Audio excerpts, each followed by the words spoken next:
अल्लाह के रसूल से भी आपकी अकीदत होनी चाहिए, सहाबा से भी होनी चाहिए, और अल्लाह ने जिनको पसंद किया है उनसे आपकी अकीदत होनी चाहिए। जिनको अल्लाह ने पसंद किया उनकी शान कैसी बुलंद वाला है कि आप कुरान नमाज पढ़ते हैं, नमाज आप पढ़ते हैं, तहियात शरीफ पढ़ते हैं, तो आप कहते हैं अस्सलामु अलैका अय्युहन नबी, फिर कहते हैं अस्सलामु अलैना, फिर बोलते हैं वो अला इबादिल्लाहि सालिहीन।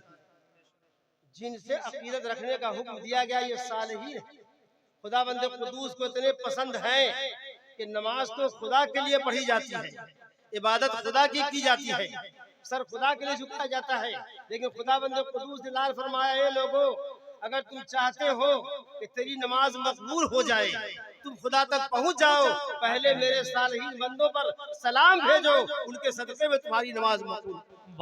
सालिहीन माशाअल्लाह है और शरीयत भी जरूरी है, शरीय हकाम की पासदारी भी जरूरी है।